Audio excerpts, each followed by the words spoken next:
Lyft shares are soaring. Why?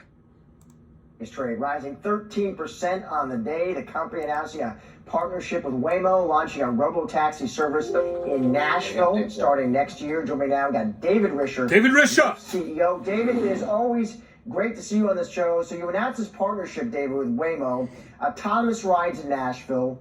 Great town, David, one of my favorites. But why Nashville? And is that just the beginning, David?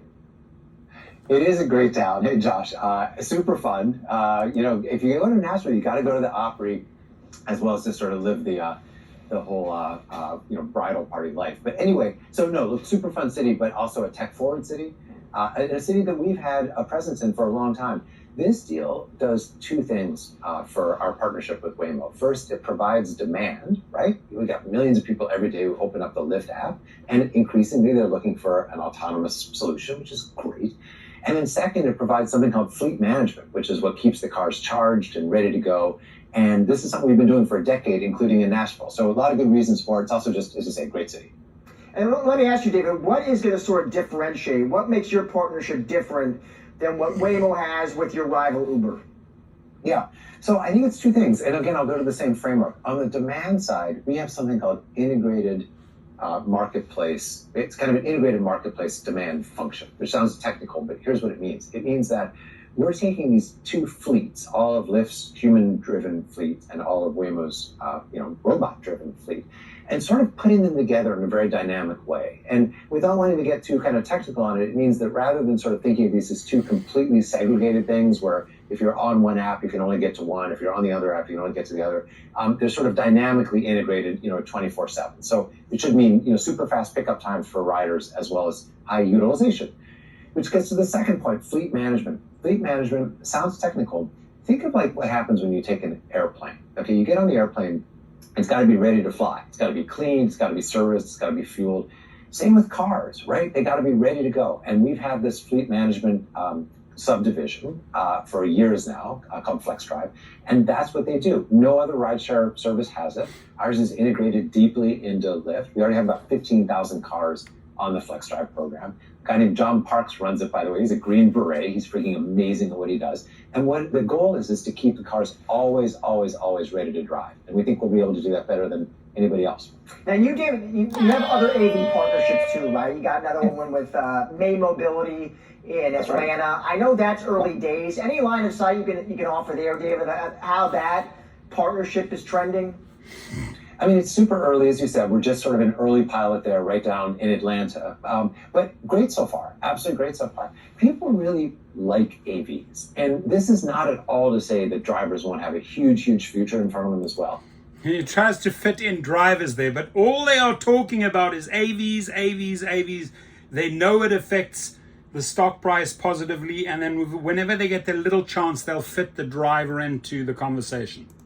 But it's great to have a new product that people find safe, find reliable. It knows the traffic laws, it follows the laws. Of course, it's quiet and kind of private in the car. So these things are things that people, I think, are going to like for a long time. And it's why we think that AVs are going to expand the market, wherever we go. We're actually seeing that in all the markets where we operate and AVs operate. Is our markets are actually growing faster than they are elsewhere. And so with those AV partnerships, David, how are you defining success? Walk me through, what are the criteria? What are the metrics you'd be watching?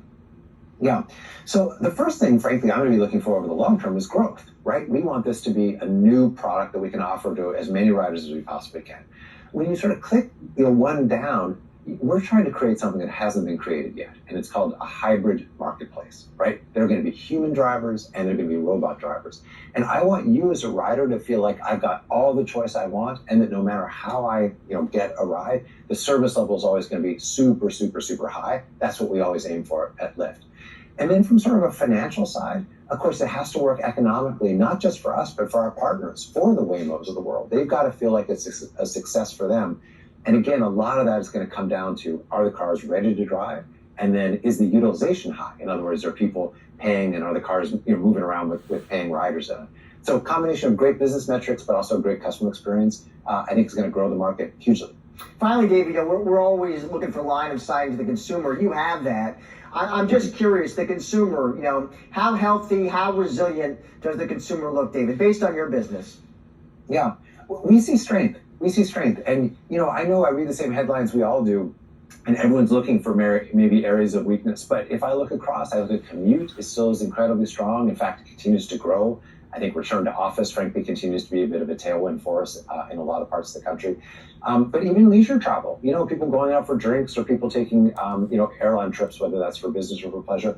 Honestly, we see...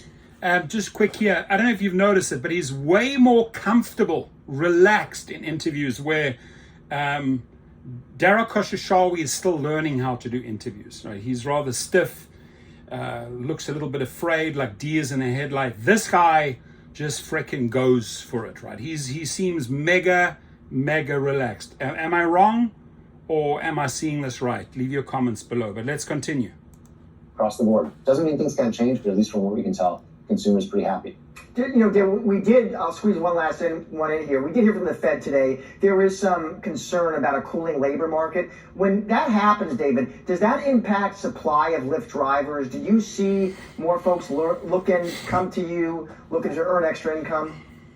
It's a great question. And the answer is historically we have. Yeah, our driver supply now is as high as it's ever been. And if I can brag for just a second, we have a 29-point advantage in driver preference over driving for the other guys. In other words, people who drive on both, when they talk to us, they say, we like you 29 points better than the other guy. So, anyone looking for, a good way to bridge a gap or to come in and make extra money, I highly recommend driving on the Lyft platform. As you know, I do it too. But yeah, over time, what I do it too. When the market Come on, gets man. a little softer, Come it's on. a really easy way, 24 hours from now. Come on, if you've got David. a car and a good driving record or a safe driver and so forth, you can be driving on the platform. And it's a really important bridge for a lot of people, as well as a supplement if things get tough. If things get tough, you can always go and drive with David Risher. Your comments, please. Thank you.